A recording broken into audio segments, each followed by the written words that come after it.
Hey everyone, and welcome to the Atomic Cinema Experiment. I am Peter, and joining me, as always, is Tara. Greetings, citizens.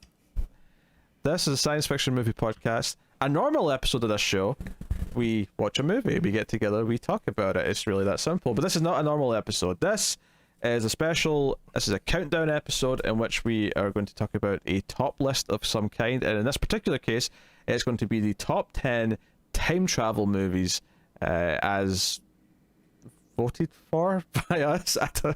Basically, we sat down, we talked about it. Now, sometimes a lot of the countdowns won't be like this. A lot of the countdowns, the top 10 of the decade that we did back in December, January time, that was, we both had our own top 25s and we revealed them back and forth, and it was like a fun discussion of revealing our favorites.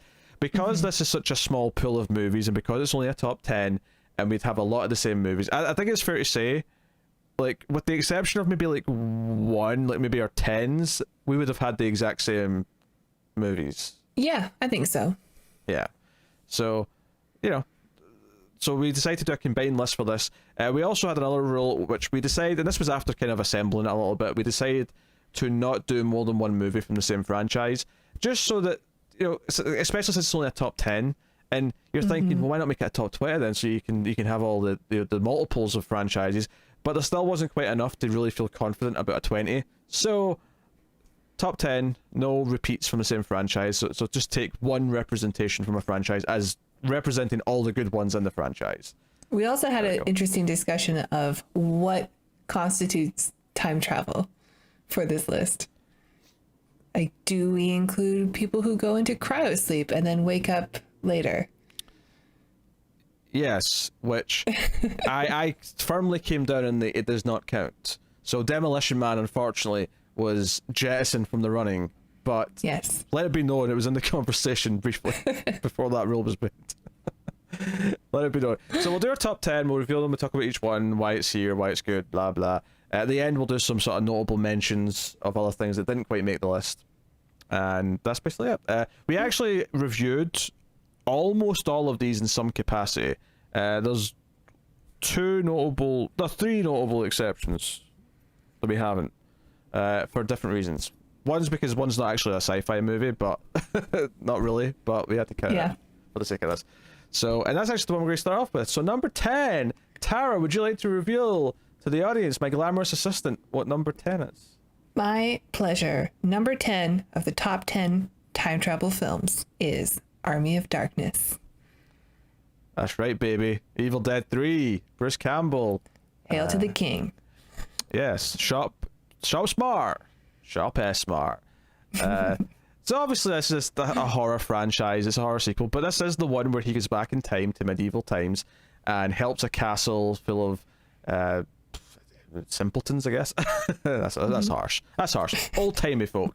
Fight back against the army of the dead, which he kind of himself inadvertently raises because he's too cocky and doesn't bother remembering the phrase that he's supposed to say when he gets the Book of the Dead, and that raises all the bad guys. Oh yeah, Klaatu Verada Nicta. Oh. Do you know where that comes from? Not the Necronomicon? Well, I know it's also in The Day the Earth Stood Still. Nice. Yeah. An actual science fiction movie. It is, one we've actually reviewed. So yeah, Army of Darkness is of course a time travel film, and otherwise it wouldn't be on this list. But there is a lot of things, like the way he arms all the people to help fight against the army are all like stuff he happens to have in his car. And because he happens to have like a chemistry textbook, because in the original Evil Dead, I think they are technically students, even though by the time Evil Dead 3 happens, it's been 14 years. So, he's like 35. Bruce Campbell is, I mean, good for him for, sticking with trying to get his degree, but... Well, that's the weird thing. Is there's not really meant to have been any time passed between the three movies, but it's actually been 15 years in real time since they shot the first one and then the third one, but whatever. How do you feel about this movie amongst the Evil Dead trilogy?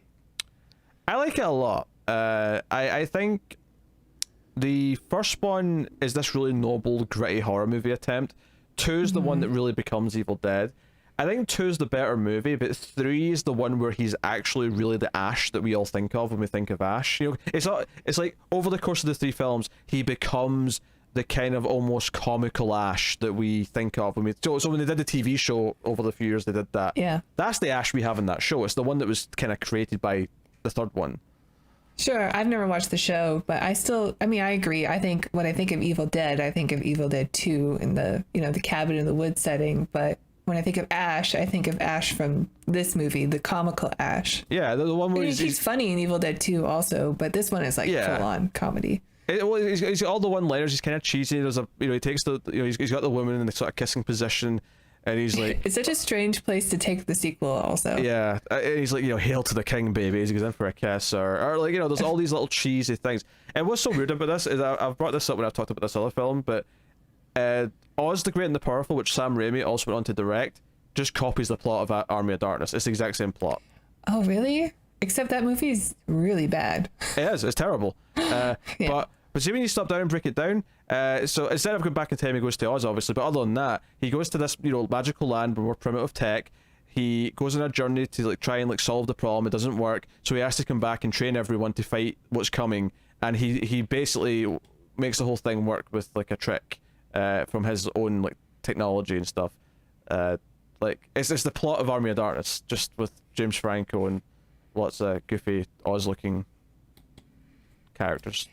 Yeah, not a good film. This one, however, pretty good movie. I really like this one. I think it made my top 10 also. It's not really one that you think of when you think of science fiction time travel films, but it counts. Yeah, it is. It's totally a time travel movie. And I'm someone who I prefer the theatrical cut because I think the director's cut actually feels like it slogs in places, even though it's already a kind of a short movie. That said, though, the ending of the director's cut is definitely the more fun ending. But that said, though, if you have the ending of the director's cut, then you can't have the TV show. So it can't be the canon ending. Okay. Do you know what the director's cut ending is? No. Okay, so the director's cut ending, he goes they've solved how to send him back to his own time in his car, but when he wakes up in his car, I mean, spoilers here, I guess, for the director's cut. He wakes up and he's went too far, and he's in a post-apocalyptic world. And he's like, "You sent me too far." Oh. So it's a funny ending. Yeah, it's a funny little joke ending. But I do enjoy the original ending though, which is him back in S-Mart and he's fighting a deadite. Yeah. And again he kisses the checkout girl. He grabs her and kisses her at the end. So it's a fun movie. So, I agree. It's hard to, keep Bruce Campbell off any list of best of. Oh, of course. That He's chin, best. the chin to die for. So yeah, all right. Why don't you tell us what number 9 is? Number 9 is a movie that probably most people haven't seen. I only saw it because Peter made me watch it. It's called La Jetée.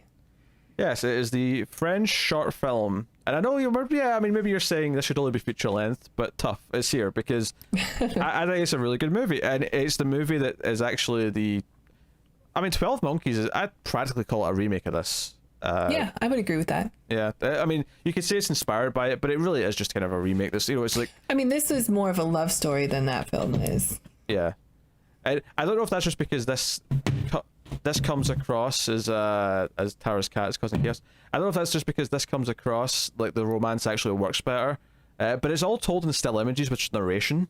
But the images are so good. It's it's about this post-apocalyptic future where everyone's living underground, but they're trying this technology. They're doing tests on this one man to see if they can send them back to maybe try and fix everything. It's right because World War III happens, and yes, it forces people to live underground. And the image, it's weird to say it's stunning cinematography for a movie that's all still image, but all the images are really striking and has that cyberpunk feel, maybe one of the earlier examples of it, of what's more familiar now. And it is very, I don't know how long it is. It's not very long. I think it's available on YouTube for free. And in that brief period where you're just watching images, it's very easy to also fall in love with the female in it. It's really well done. Yeah, because it's kind of halfway between a movie and a book because it's all narration, so it all kind of feels like you're reading a character's thoughts, as he sees this woman as he falls for her, and he wants to keep going back in time to meet her and again. And of course, you know, there's the big ending, which I won't spoil the ending, but I think the ending's kind of beautiful, and you know, I think it really works. It's about 30 minutes, I think, if I remember right. I think it's about half an hour, and it's, you know, I think there's a reason why it was like someone said, hey, we can turn this into a full movie, and a lot of people love 12 Monkeys, they do, but I mean, we reviewed that. Of course, you can go check out our episode on that, and yeah, not a fan, I have to say. You were a little bit kinder to it, but you weren't in love with it either, I don't think, were you? No, the memory of the movie was a lot better than the rewatch, unfortunately. So if you're expecting to see it on this list, sorry. Yeah, it is. I know it's a bit of a cheat to say that its format kind of adds this kind of ethereal quality to it, because it's like, well, that's not really fair because most movies don't do that. But yeah, but it does. Like, see, when you're watching it, you just hear this narration. It feels very thoughtful narration. As all these images play out, it feels oddly intimate, I guess, in a weird way. Yeah. Yeah. I don't know. It's a very unique feeling movie.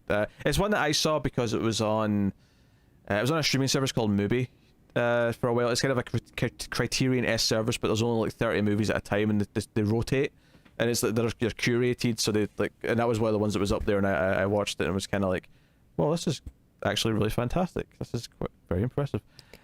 Yeah, impressive is a good word for it. Yeah. All right, what's number 8?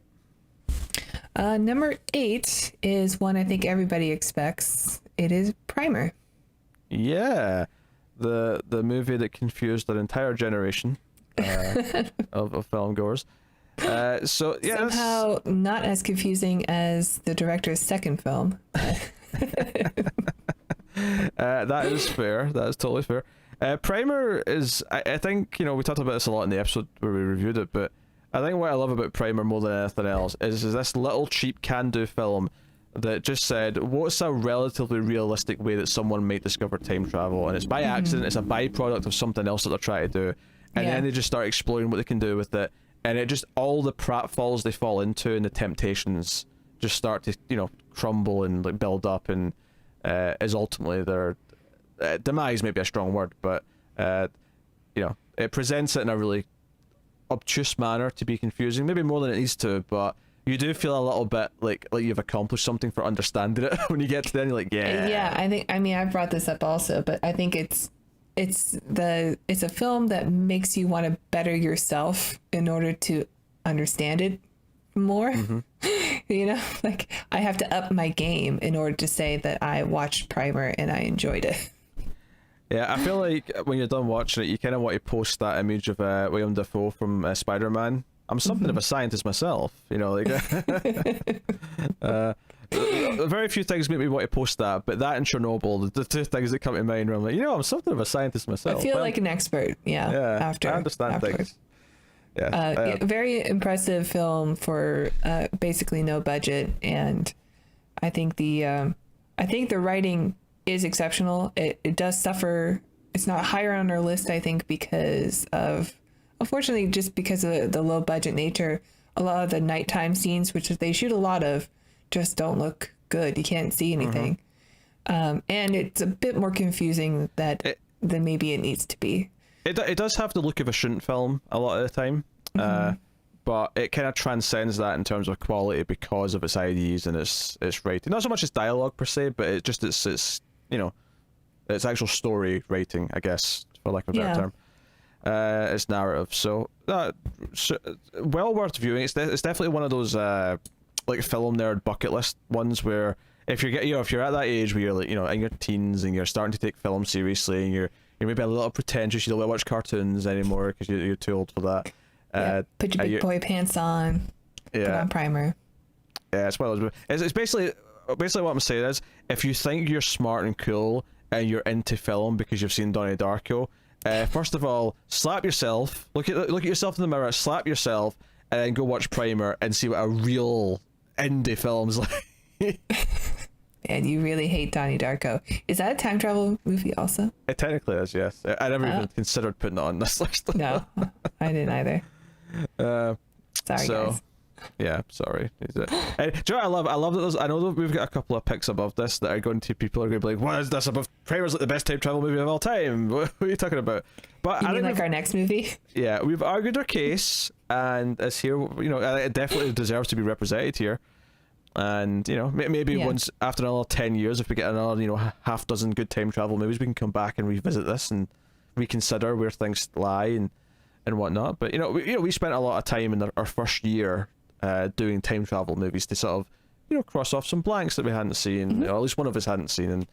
And but Primer was one that you hadn't seen and that you had to. There was no way we could do a top 10 time travel. It was one that I had heard of since it had been released. I think like it's just one of those films that people talk about. Have you seen Primer? It's actually really good. Like okay, and they're right. It is really good, and the time travel science fiction side especially is very impressive.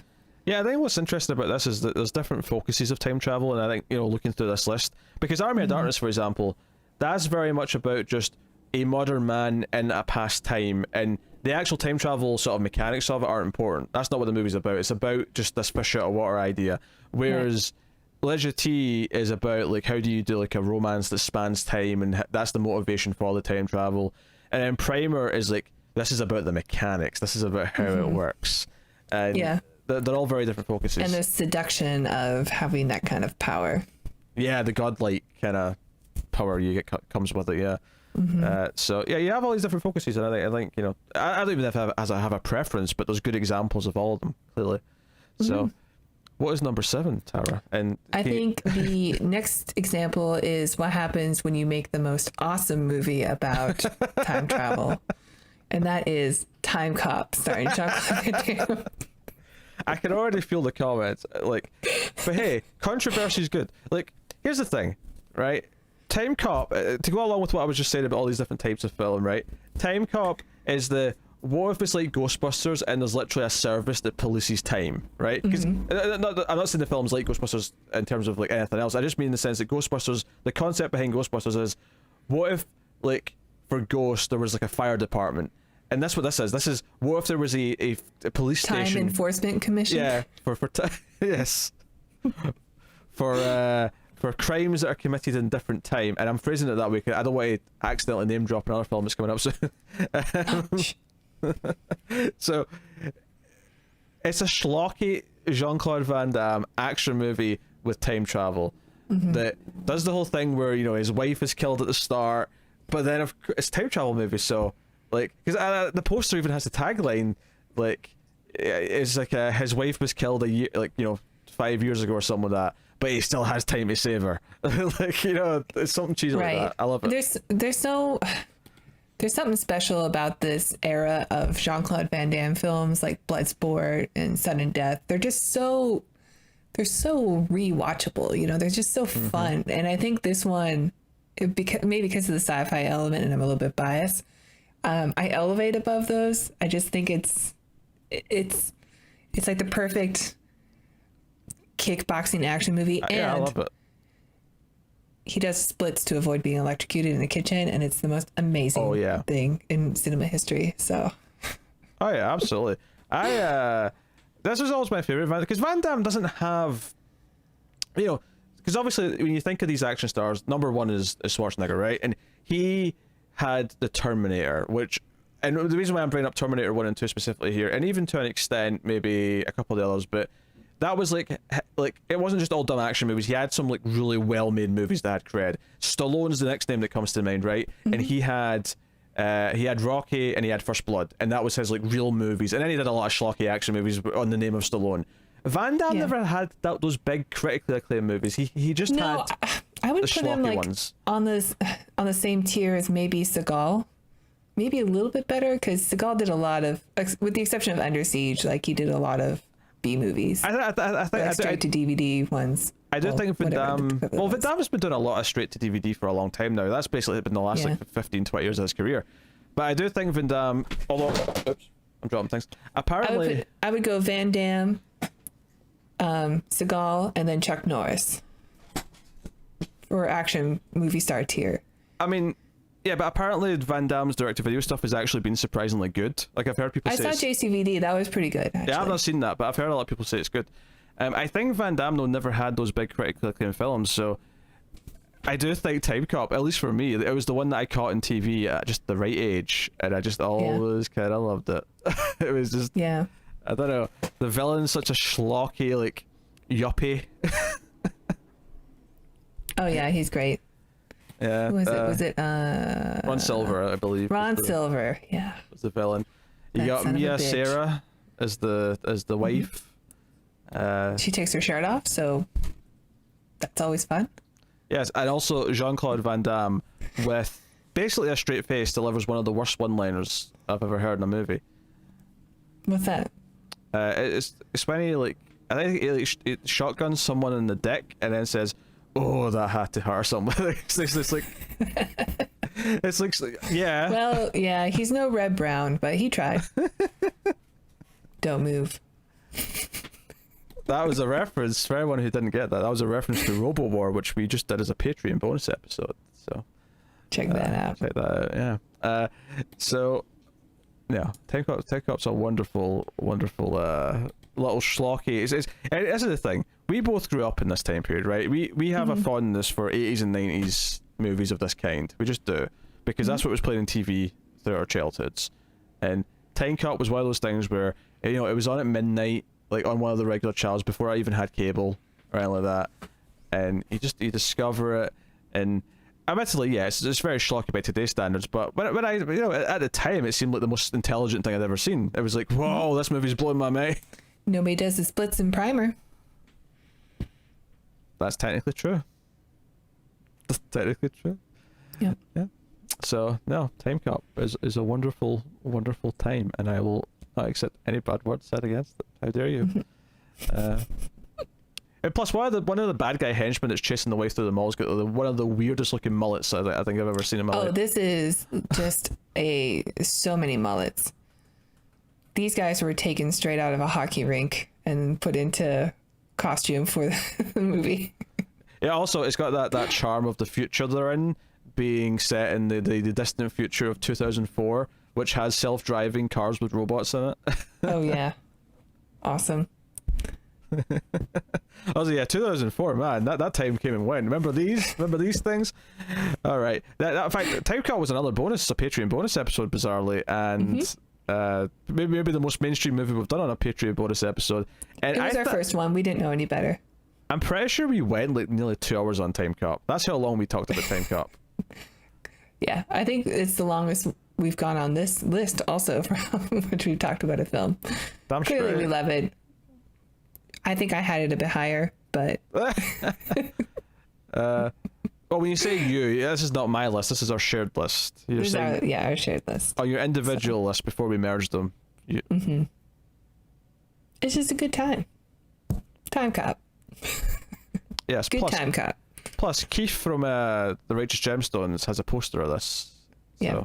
Oh no, wait, no. I would love him. No, he was staying at Thingy's place. That wasn't his place, so it wasn't his poster. I like to think it was a mutual Sure. decision. Yeah, I agree. All right, what's number 6?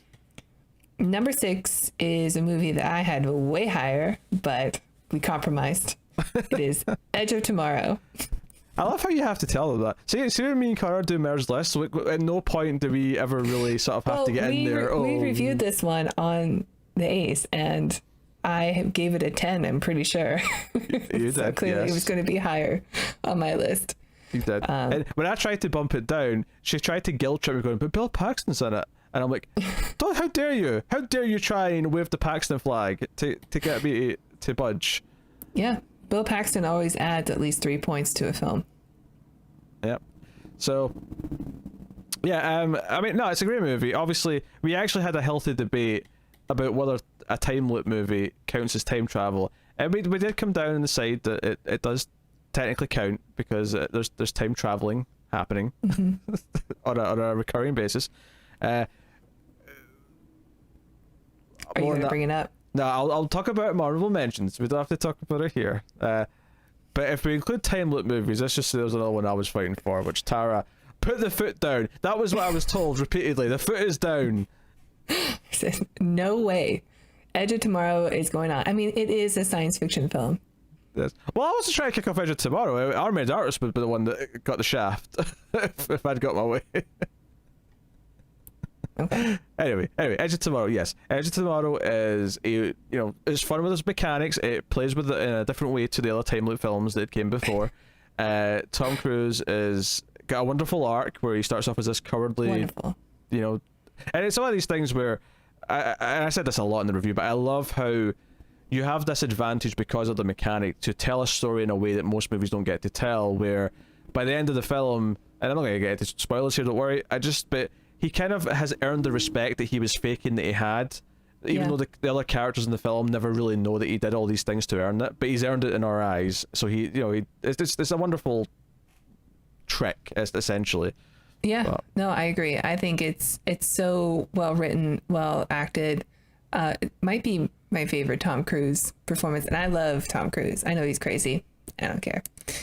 I always enjoy watching him on screen, and I think his arc is just so it's so believable, and there's something so satisfying about somebody making the perfect day, like retrying over and over again like a video game in order to attain that. Because I don't know about you, but I think about like I could have done that different, almost every day. If I can do this podcast perfect every time, we might still be reviewing The Day the Earth Stood Still. excuse me, we do record this podcast perfect every time. Well, yeah, I'm my harshest critic, but I love this film. I love that mechanic being used in a science fiction story to tell how this overarching war that's going on, intergalactic war, and it's also a pretty sweet love story that I know you weren't as into, but I really bought by the end. Nah, the romance element is the weakest part, and is what drags it down for me. So, but we could disagree on that. I still think it's a very strong film. Admittedly, this is one that Tara, she's saying I pull it down as if hers was the baseline. Like I had it lower and she dragged it up from mine. So it's at a place where it's kind of in between where we both had it. So, there is and this one had Bill Paxton, so it does have Bill Paxton, which I can't fault. we love and miss. We do. He is the best. I feel really bad recently, actually, because I actually messaged you when I was watching this. I was watching the episode of Agents of S.H.I.E.L.D. like last week, and I said that they had an actor playing someone who's supposed to be a younger version of Bill Paxton's character from season 1 in the 80s. So it was meant to be Bill Paxton in the 80s, and it was really distracting because no one's as good as Bill Paxton. Turns out that was actually his son playing this role. Oh, wow. And I felt really bad because I basically tore it apart. And I looked at this was during the review. I looked up who it was and went, "Oh shit, it's actually his son." Now I feel kind of like a dick. But at least all my opinions about his performance were honest because I didn't know that before I did that. That's true. So once again, I'm sorry. I think it was Well, James. with the power of CG, maybe Bill Paxton will come back to the films. Yeah. Oh well. Okay, so we're halfway through the list. This is a perfect time to thank our Patreon producers for the month. So thank you very much to Alison M. Fordyce, Tyler Hess, Cindy Palacios, David Short, Board Now, Zammer Jammer, Al Tribesman, Christopher Moy, and Brett Williams. They're all Patreon producers, meaning they're $20 or above on patreon.com/MailFestTV. But you don't have to support us for $20. You don't have to, you don't have to splash the cash at that height. You could go much smaller than that. You could much more affordable. Can't you, Tara? That's right. If you enjoy our show and want to get more content, please check out our Patreon page. It's patreon.com/MalFuzzTV, and donating as low as $1 per month will get you bonus episodes of the Ace. We tend to do a lot of B movies, but sometimes some A-listers like Time Cop slip in. So make sure you check that out. And if you donate as low as $5 per month, you will get access. Sorry, spaceship taking off. You will get access to a vote that we do once per month, and you will get our shows one day early, and some other shows you'll get a week early. So thank you.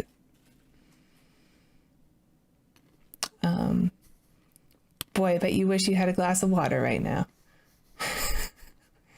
You sure chose the right time to eat. Let's do the next number. Okay. All right, back to the list. Top 10 time travel films continued. Our next one is Los Cronos Crímenes. Time Crimes. Oh, very fancy.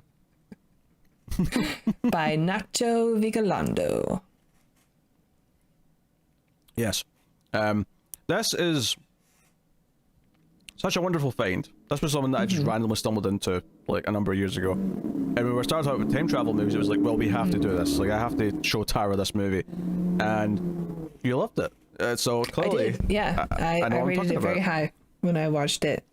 It was just such a unexpected like gem. Something I don't want to say I never heard of it, because I used to work in a video store, and I remember seeing the cover art for it, and I thought, Time Crimes, that's interesting, but it looked like a horror movie, and it looked like a bad horror movie, like a guy with a bandage around his head and a knife in a trench coat, and I didn't really think that it was a movie for me, even though I do like horror. But I don't know, I never looked into it, but the cover art's, I stared at it a lot. Yeah, I don't even know what you could do to like give it a better cover, really, because there's nothing else in the movie. That's definitely visually the most striking thing, is like the bandages, kind of character. I don't want to say much about it in terms of plot. I don't want to spoil a thing. This is one of these movies that's kind of like a puzzle. So when you watch it and you sort of realize how the time travel element, which is obviously there, but it's very intricate, and it's just one of those things where you start to predict the twist it's going to throw at you, but it's in a very satisfying way, because it starts to like set it up for you early on. So once you start to get the trick, you start to sort of predict things a little bit, and then it adds little like side like twists onto it where you don't see those ones coming. It sort of it plays with your expectations, and I think it's very clever. I think the fun thing about this is that our lead guy in the movie is just such a like schlubby nobody. Like, he's just anybody's neighbor. Oh yeah, he's not a movie star, and and this is not a performance I'm talking about. He's perfectly fine as an actor. Yeah, but he's not like a movie star. He's like just a normal... like anybody who accidentally. He's no one special. I don't know what he does for a living. He seems to have a wife that loves him, but he just sort of accidentally falls into a time machine and gets caught in this loop where he's trying to correct things, and it's really well done. It's and it all starts with what would lure any man into some sort of weird time travel. He's bird watching. Yeah, it starts with boobs. He sees some boobs through some binoculars, and it pops it back in my head how when he does this, he actually gets up and like repossesses his chair. Yeah. So he's got the best vantage point. He's like, all right, this is my afternoon now. All right, here we go. Yeah, it's really fun. Well, actually, the first it's sort of like has like three different genres. Like in the beginning, it seems like this mystery / comedy, and then it goes into like a horror, and then it becomes like straight sci-fi. I'd say it's like a zany thriller for the first like 20-30 minutes, and then it feels like a horror movie, and then it goes far more kind of like complicated sci-fi in the last chunk. Yeah, really special film. Yeah, no, I agree. I highly recommend people check it out. Obviously, if it wasn't obvious, it's a Spanish film. So feel free to check it out. So that is Time Crimes. Tara, what is number 4? It's a movie you've probably heard of. It's called Star Trek IV: The Voyage Home. Is this the first time you've gotten to officially talk about a Star Trek thing? I think so. I don't know, overwhelmed. No, when we did the top 25 of the decade, you did technically bring up some of the newer movies, but those are the newer ones. This is the real Star Trek. Yeah, you're right. Directed by Leonard Nimoy, by Spock himself. It's a fun film. Like the crew of the Enterprise, who are all still together for some reason on the same ship. They not this ship. They're on a Klingon ship in this one. They come across a alien that's about to destroy Earth because it wants to communicate with whales, but whales don't exist anymore. So this is very much a Save the Whales Foundation funded Star Trek movie, but it turns out it's just very whimsical. It's a lot of fish out of water with our favorite characters, and it's really fun, and it's really, I don't know, I think it might be the best Star Trek movie. I go back and forth all the time between this one and 5, and hold on a second. Hold on, I've got some colourful metaphors to describe my reaction to that. 5 is just I'm just a Shatner fan, okay? And 5 is just this perfect little slice of the mind of Shatner. To quote a movie that I watched last night, holy Shatner. Holy Shatner, what movie is that? It's a John Ritter sort of comedy, kind of a sci-fi in a way. Maybe more fantasy, but it's basically John Ritter and his wife get sucked into an evil satellite dish. And they're basically going through different, because his whole character is that he's addicted to TV, and she's like about to leave I know this movie. Yeah, Stay Tuned. Yeah. So okay, Eugene Levy's in it, and they're basically like they have to survive 24 hours going through all these TV shows. But the game shows are like super deadly, and the devil will get their souls, but if they can survive, they get to go back to Earth. Should have brought a fiddle instead. Would have been easier. There's a full-on Star Trek one where he's got a bald cap. He looks like a Picard. Like it's very, because it came out in 1992, so a lot of the because it references Wayne's World, it references like stuff from the time, really specifically. So we had to, really go, if we're gonna, I don't know, talk about Star Trek, because we can only have one from from every franchise. So do we pick Voyage Home, or do we pick First Contact? Both fantastic time travel, and I think the first Kelvin J.J. Abrams one was also in contention, but I don't know. I mean that one's really great. No, you brought it up. It was never in contention. Okay. Yeah, you're right. Just let me put that out there. I do think that movie's great. It's a very fun Star Trek film for a different reason, because it's full of action and adrenaline. This one is not, but it's still really, really fun. This one is delightful. This one has computer. It also has looking for nuclear vessels. Yes, there you go. It's got all that stuff. Spock mind melds with a whale, and yeah, and I mean, I guess mild spoilers, but I kind of like that the kind of love interest from the present day, 1984 or 86, ends up just like coming with them. Like they actually bring her to the future. It's kind of a nice, And so this is kind of in the Army of Darkness style. Well, the time travel itself is the mechanic that gets the movie set up, but it's really more about having these characters in a different setting. Obviously, it's the opposite Army of Darkness, because in this case, it's like the future coming to our present day and being the fish out of wars, which again is a fine template for a time travel movie. But that's very much what it is.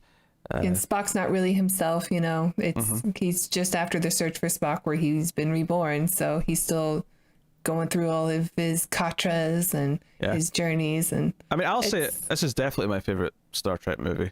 Okay, I have no doubt on my mind about that. But like I said, I go back and forth. Yes. With 5. Yes. All right. What is number 3? I know we said no cryo sleep, but number 3 is Planet of the Apes. Well, that's because there is time travel. There is time travel. Spoiler. If nothing else. Well, this is the weird thing. Yes, you have to kind of spoil the end of the movie to know. But you don't really know that there's been time travel until the twist ending happens, and then obviously the sequels kind of compound on like that's what's happened. But obviously this is the story of Charlton Heston and his crew going through some kind of wormhole or something, Taylor, and ending up in the future. And look, everyone know, like, it's not, I'm not going to do spoilers for the whole movie, but spoilers for the twist of Planet of the Apes, since everyone kind of knows what it is anyway, right? And if you don't, I've warned you to skip ahead. If you don't, you have a very rare gift. Yes, you have a rare gift. Make sure that you go watch it. Turn this off and go watch it. Yes, but as we find out, it is the Earth in the future, and the distant future. So it is a time travel movie, and this was actually one that we debate. Like, I was like, I don't know if we should count this necessarily, because it's kind of. But then again, the entire twist and everything he learns and everything that he's been kind of like fighting for it all kind of comes crumbling because it turns out it's already happened. So even though the time travel element is the twist, it's so important to the entire fabric of the movie that it is definitely a time travel movie. It's just this. So yeah, and you know, we think in just this film, it's time travel by cryosleep, but the second film and you know the subsequent third film is also. I mean, they basically retcon it and say, "Whoa, was that some type of vortex wormhole thing that they went through?" No, hold on. It can't be time travel by cryosleep in the first one. Even in the first one, they acknowledge that technically they've only been asleep for like only a few months. Yeah, but they never think it. They never bring up like, "Well, we must have time traveled through some other method." Well, no, but they still had to have done it because otherwise they wouldn't have gotten to this part of time. We get our explanation in the second film, but it still definitely has to be time travel once you get to the ending.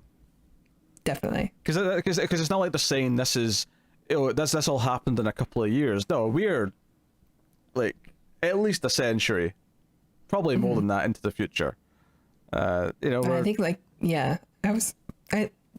don't know. I can't remember. They do give a date. The sequels probably solidify it once they get to some of the later stuff. This is one we also reviewed though, so we spent a long time talking about Planet of the Apes and all the things that make it. It's one of these interesting things where I think part of why I was hesitant to not include this one is because the science fiction of Planet of the Apes that really makes it great has nothing to do with time travel. It's all the other things. It's all the social commentary. It's all the stuff that happens on the planet and what it says about society. The time travel is just a kind of a mechanic, but ultimately I because Tara really wanted it here, and I ultimately kind of gave in because the twist is such an important part of what makes it what it is, but also what makes it so memorable. It's what everyone talks about when it comes to it, to the point where they even put it on the front cover of most of the DVDs for some stupid reason. It is time travel. It's someone who's went to the future, and unfortunately, we've messed it up. Yeah, I think that's the wonderful thing about it is that the whole film you're following Taylor, Charlton Heston's character, who's not really that likable. He's sort of arrogant and is a bit of an asshole, and he's taking his whole situation a little bit too well, I think, because he likes being in the survivalist, world. And he's, because of the twist ending, he just realizes we're not as great as we think we are. We're not as, we're just as fragile as any other species. We're not as, smart as we think or as great as we think. Like, we could easily destroy ourselves and are maybe on that direction, on that path. And I think because of the commentary of what it says about humanity makes it like just one of the best science fiction films ever, and launches a fantastic franchise. There you go. Number 3. What is number 2? Number 2, probably the film that most people think of, Back to the Future. Back to the Future, indeed, which we mentioned in the last review, actually, if people watched that one, that we actually did try to review Back to the Future. And it was cursed. The episode was kind of cursed, and we tried to do it a second time, but it was only like a week later, so we were just kind of like recreating what we said already, and it felt so unnatural that we said, no, we have to let time pass and come back to it at a later date when we don't remember anything we said. So obviously we're going to review the Back to the Future trilogy at some point, and this is another one where, debatably one of the sequels might have also scraped out of the top 10, but no, we'll just go with the first one, keep it limited to one per franchise. Back to the Future is basically a perfect film. It's perfect, and it is in many ways the perfect exploration of time travel in the most broad sense, in that it deals with the fish out of water stuff, which we've talked about in some of these other things, but bringing in the parents, bringing in the whole idea that Marty almost erases his own existence, is because this is the thing. There's been so many movies we've talked about where time travel is one facet of the whole thing, but not necessarily what makes everything tick. In this movie, everything that happens is about the time travel. It's about him almost not existing, right? Because he interferes with events. That's caused by time travel. It's his mother falling in love with him, and that's icky because of time travel. It's how do we create this amount of power, which is hard to do because of time travel. Like, everything, and even the way he interacts, even the way he like beats Biff back with the skateboard is because of time travel. Like, everything is because of the time travel. And on top of that, you have wonderful characters. You have one of the best movie scores of all time. You have something that's so light and fun, but has so much like weight in its raw storytelling. Back to the Future is basically a perfect film, and I don't know how to argue anything else. It's a great movie about family also. Like, it's sort of, I mean, obviously it's about family, but about, you know, knowing that your parents were once just like you, and because of your existence, you've made them better. You know, they've been able to become better people. And I mean, like, I'm sort of stealing what you said in the review and tried to do it, but like, I was going to say, I seem to recall a 10-minute. No, you could do it, but I was just thinking in my head.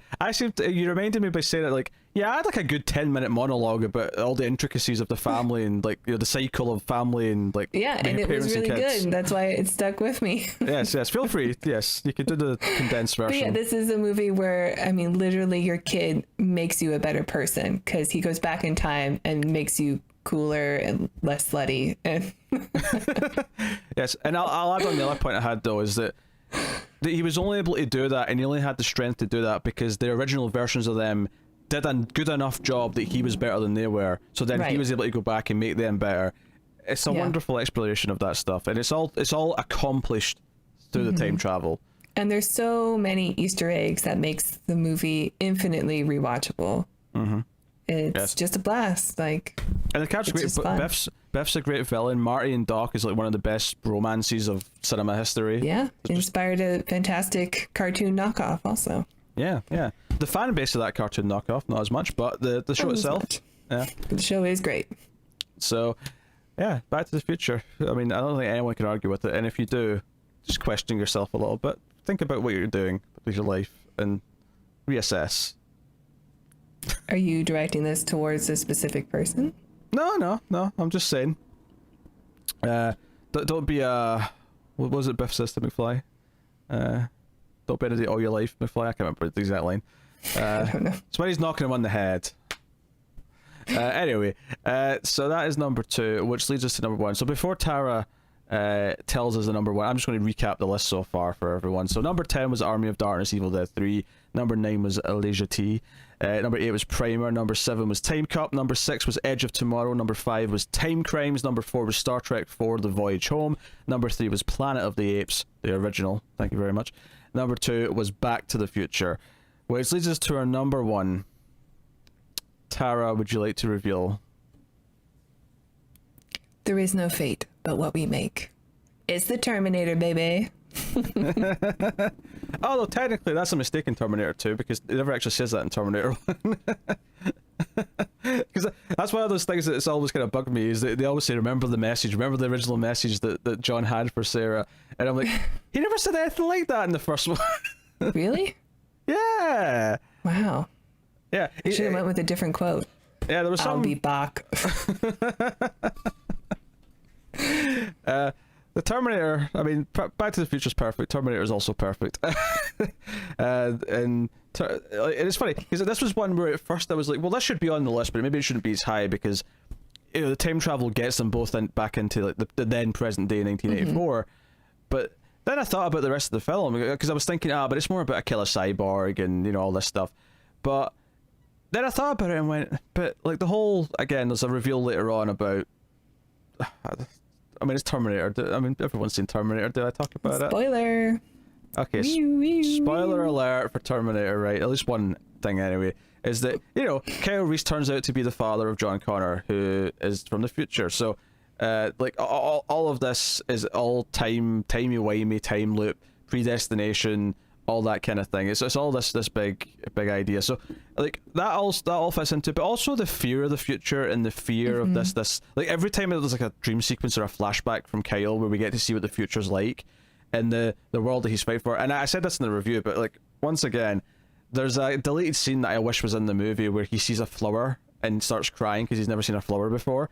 Like, I'd put that back in. Come on, Jim, do the extended cut. Put it in. Yeah. Plus, we love Michael Biehn.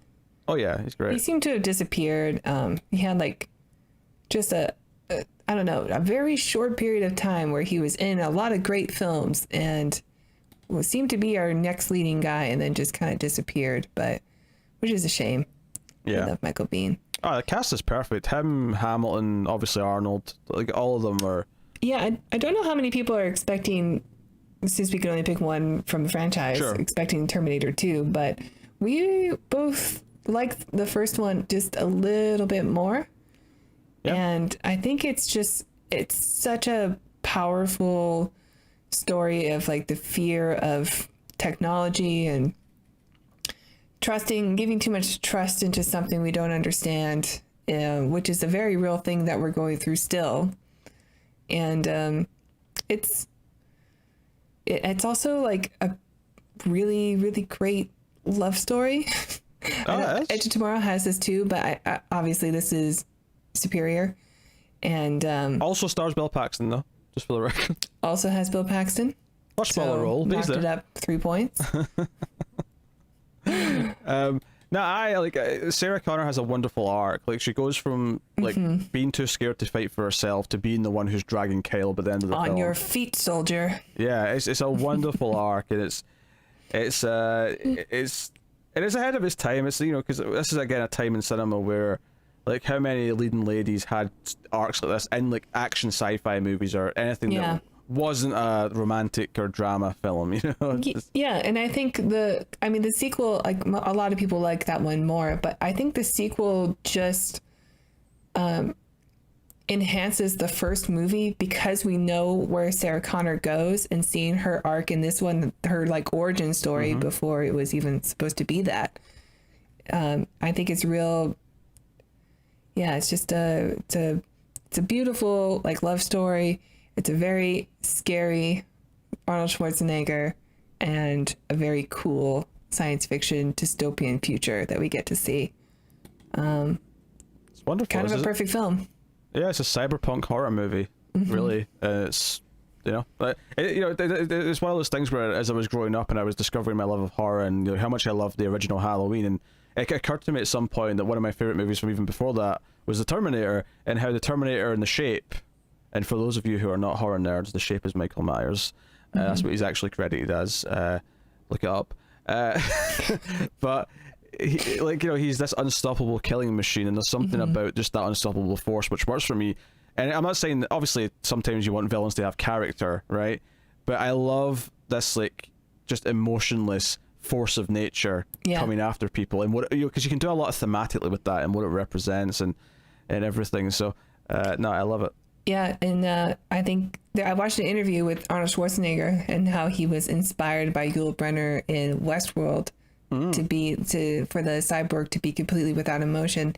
And I think it's just all the love and and care that went into making sure that this B movie was taken very seriously makes it so great, because every other Terminator knockoff that you see is bad, and like not just bad but like hokey. And somehow this movie should be that, and it's not. And let's face it, the sequels after 2 haven't exactly done a great job of getting even close to. No, not really. I mean Dark Fate wasn't bad, but the other ones were. I mean, Terminator 3, our was that a 2-hour review? It was close to it. Our 2-hour review of Terminator 3 is one of our most like we both hated that movie. Like we both hated that with every fiber of our being. It's funny how many people like have the same memory that I did going into it, thinking, well, it's not the greatest, but it wasn't bad. It was probably a decent sequel. Like I remember it being kind of good, just not as good as the first two. No, it's not. It's terrible. It's garbage. Really, really bad. Yeah. Alright, no, this is a rough time. But so much of it like plays with the idea of the future that's to come, and the time travel of like what this future could be. And that's something that continues as well. You know, obviously we stuck to one per franchise, but if I was talking about Terminator 2, the fear of Judgment Day, which we know about through time travel, and we have these glimpses of what all those things are. And so, you know, it's just weird talking about some of these films and lists like this, because obviously with Terminator, like we spent almost 2 hours, or in some cases over 2 hours, on every Terminator film, and we, you know, no doubt when we get to Back to the Future, like I'll just tell you right now, that review that we had to scrap because of issues, like we got halfway through it, and we were already way over an hour. Like that review was probably going to be one of the longest things we'd ever done. So look forward to that mammoth epic in like 3 years. one day. Look for episode 200. That's what I'm saying. Because episode 100 is already a movie's already called Dibs in that. But all right. Well, if you don't write it down, you'll forget. maybe. But hey, I haven't remembered what episode 100 is supposed to be. Okay. I decided that pretty early. Okay. All right. I don't remember. You don't remember what it's supposed to be? Don't reveal it now. We're recording. I won't reveal it. Okay. Yes, I won't reveal it, but that's why you were so confused and quiet. All right. Okay. I was like, I feel like I'm waiting for a response here. I don't know where I'm going with this conversation. Anyway, Terminator is number 1. That's it. That's our list. That's Pretty good list, I think. That's our top 10 time travel movies. Obviously, we got some other notable mentions. I don't necessarily even want to say honourable, because I don't even necessarily think some of these are that good necessarily. I've got some that I want to mention that are good, and Tara's got some as well. And then I think there's other ones that we'll throw out there as just notable examples that we did review that you can go back and check our discussions out on. And then, of course, we'll see what goes from there. But so go on then. Give me an honourable one that you think is worth mentioning as being good. One that I've liked for a long time, and we reviewed it, was Time After Time. It's a time travel film where Jack the Ripper is taken to present day, which was like early 1980s, I think, or late 70s, and with H.G. Wells's Time Machine. And we also reviewed the 60s Time Machine film, which followed a lot of the same story beats. Which honestly was very confusing, because I think it was Time After Time we did second, and the first like 20 minutes of that were so similar that I was like, wait, did I watch this already? Scene. Yeah. It was very odd, but yeah. But I really liked that film. I thought that movie was really good, and I used to watch it. It was one of my dad's favorites, so I watched it a lot growing up, and I still really liked it, but it didn't quite make the list. It's a bit hokey, but I did have fun watching it. Like, I enjoyed my time with it, so I can't fault. So I'm going to bring up a movie which Tara said was not allowed on the top 10, even though we agreed that Time Loop was Sorry, you time can't travel. have Groundhog Day. Not Groundhog Day. You know fine well where I'm going with this. I'm going with Happy Death Day, because Happy Death Day, I think, is the superior time loop film. I like it more than Edge of Tomorrow, and I know that's probably crazy to some people. And Tara tried to argue that it wasn't sci-fi, and I'm like, no, look, if we're saying that time loop is time travel, right? Army of Darkness isn't sci-fi otherwise, but it's got the time travel, right? So, but I'm not salty. I just wanted people to know what the debate was.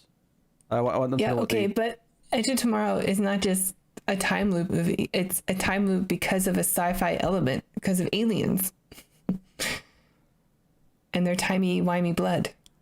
Well, if you'd seen Happy Death Day 2, you would know that the time loop in that is also because of a sci-fi element, a device. Well, I have not seen it. I will say that I do really like Happy Death Day. Yeah. I don't think it's superior to Edge of Tomorrow. But they both have great character arcs. They do. I love the character arc in Happy Death Day. One advantage that Happy Death Day does have is that the leading male does have a poster of Mystery Science Theater 3000, the movie, which is one of the greatest movies of all time. So, points. From the first syllable in that sentence, I knew exactly what you were going to bring up. The second word, but as soon as you said the word advantage, she's going to mention the poster. She's going to mention the poster. I knew it. I loved it. Yeah. No, it's funny, it's charming. I did not expect to like that movie as much as I did when I went in to see it.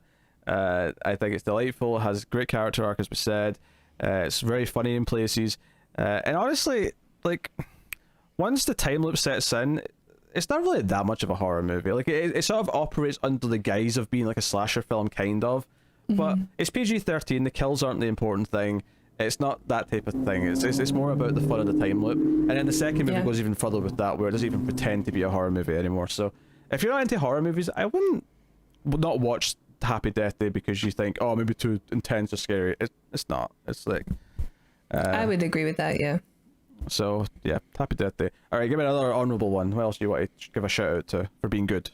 Well, one of the most influential science fiction franchises of all time is Trancers, which has a very interesting time travel mechanic of going into one of your ancestors and looking exactly like them.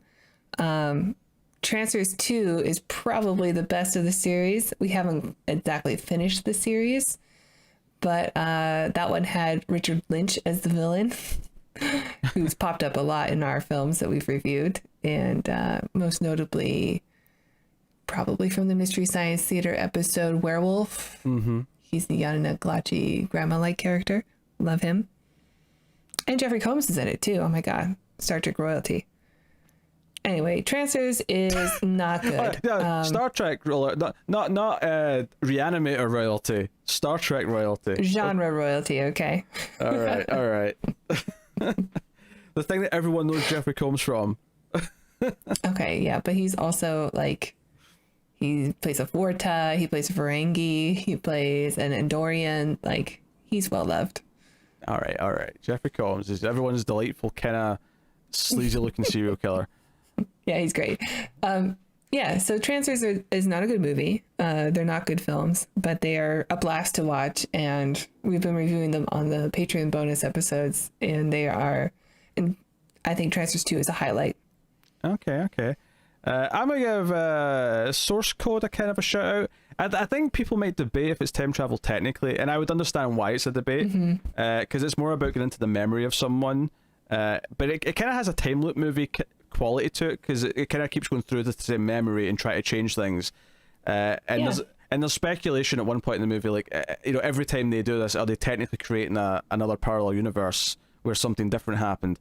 Right. And I kind of prescribe to that a little bit, so makes it pretty dark, actually. It does make it pretty dark, but it also, I think the ending has its moments too. Has a little bit of a légèreté quality to it also. A little bit. But I enjoy Source Code. I think it's worth, as the last good film Duncan Jones made, unfortunately, before his career tanked. He made tanked. Warcraft, so... My statement stands. My statement stands ironclad, unchanged and unfaltered. Poor Toby Kebbell. He keeps trying. What, you mean Victor Von Doom? And no, I mean Koba. Human, walk. Yeah. So I think that's worth a mention. I think Source Code is worth the shout out. I know there's at least one more you want to shout out, so... Sure, I'll take... I'll say The Final Countdown. That's what I was expecting. Okay, yeah. The Final Countdown, I think, is a fun airplane pornography film. The thing about the Final Countdown that's good is that it offers a really awesome like conundrum because of the time travel. It's a little bit underwhelming in its conclusion, in that it kind of whiffs out. Just to say briefly what it is, it's a battleship, a carrier. Yeah, goes back the in Nimitz time. goes back in time, right before Pearl Harbor, and they have, I think that's like a 40-year time travel. Yeah, distance, and they've got like a day. Once they realize where they are, they've got like a day or so to decide if they want to intervene and try and change history or not. Yeah, and that's that's a really intriguing premise. And it's got a bit of a cast as well. I mean, you've got Kirk Douglas and you got Martin Sheen and definitely. Yeah, there's some names in there. The chick from The Graduate. It's not. Can't remember. Like it doesn't quite live up to the potential it could have. That's a lot of what we talked about in our review of that was like all the stuff it could be. But it's still a fine watch. It also didn't really look very good. It was a very like bland looking film. But there is something very endearing about the cast being most of the crew from the actual USS Nimitz that I really enjoyed, and I kind of like the airplane porn. Yeah, if you're an aerophile, I don't know if that's a real word, but you'll be into it. Yeah, you'll love it. Look at all those engines, especially that refueling scene. Oh yeah, Right. The bit extends out and connects, and it's like, oh. Yeah, there's a lot of it, but it's a fun movie. It's one that you can watch with your grandpa or some armchair historian in your family. Sure. That I think is It's worth watching. Yeah, that makes sense. I think what I want to do just to sort of cap this off is just sort of like a couple of notable mentions from TV, just to sort of make this the definitive time travel sort of thing. I want to recommend the show Travelers, which it's kind of Trancers meets Terminator in the sense that it's people going back in time by traveling into someone's body. But what they do is they pick people who were about to die, so they're not like stealing anyone's life. Like this person was going to die in like 30 seconds anyway, so we're going to jump back, take their body, avert the death, whatever it might have been, and then we've got agents in the past who are going to try and stop the apocalyptic future. That's completely changes into like a post Skynet type world. It's not actually cyborgs, but you know, just like there's something's happened in the world's climate and everything, disease and all the rest of it. 3 seasons, it's all on Netflix. It's really well done. I enjoyed it a lot. There's a lot of really fun, and there's a lot of cool rules which they adhere to throughout the show. There's one particular episode called 17 Minutes where they have to keep sending someone back to try and save the lives of all the main characters. And some people hated that episode because they thought it was really contrived. I loved it. Me and Connor raved about it. I've heard good things, yeah. I'd recommend Travelers. It's a really fun sci-fi time travel show. Do you get any time travel shows or even time travel episode of something that springs to mind for something? Fringe has got a really good one, actually. One of my favorite episodes of Fringe has got a time travel element. Yeah, Fringe is great. There's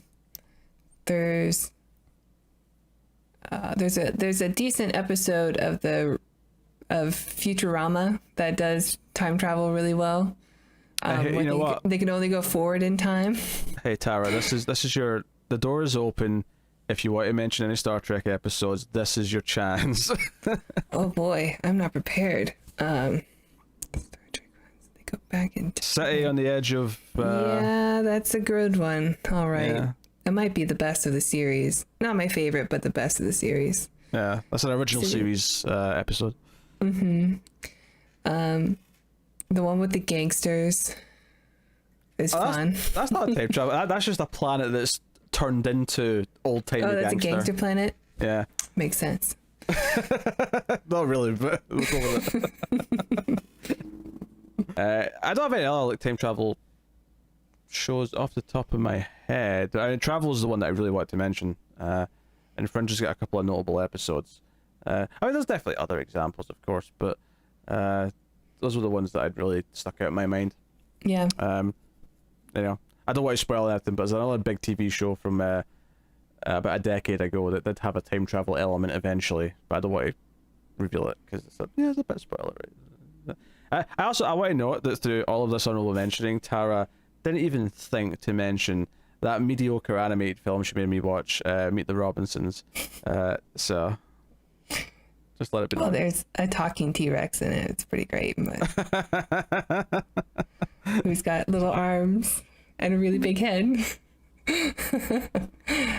Mediocre. That movie was great. Honorable mention. Honorable mention. All right, there you go. I think that'll more or less do it for us. So yeah, hopefully you enjoyed the top 10 and some honorable mentions and a couple of other mediums. I was going to say, I was trying to think if there's any video games that have time travel in it that like stick out to me, and there probably is. I just can't think of them, so I'll just move on with my life. And I'll mention one: the Ocarina of Time, Legend of Zelda. Maybe one of the best video games of all time. I think I've heard of it.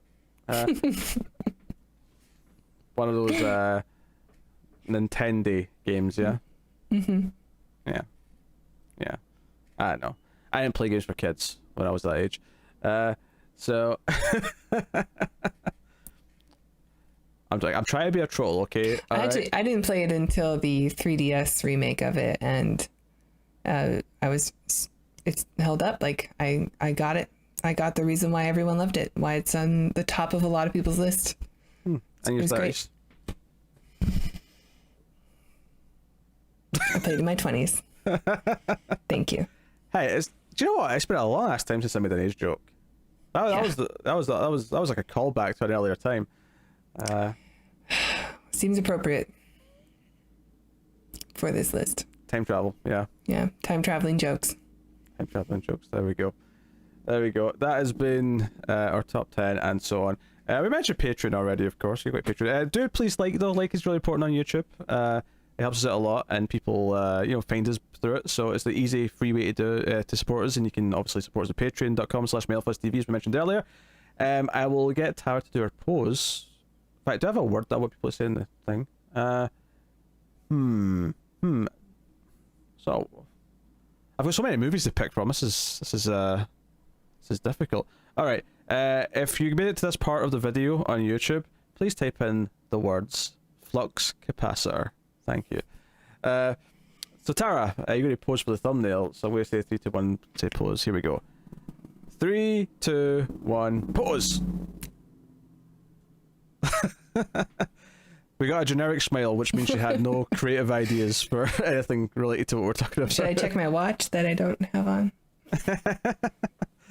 Oh yeah, we could have both done like the the Marty thing with the glasses up and like. I'm sure you will, since you have time to do it. Honestly, the way I do it, I can't use both hands in the pose. Unless I get creative, which I might do if I really care. If I really care about doing it, maybe I will. But I probably won't. It seems like a lot of effort. Why would I do that? All right. I have the crazy doc hair.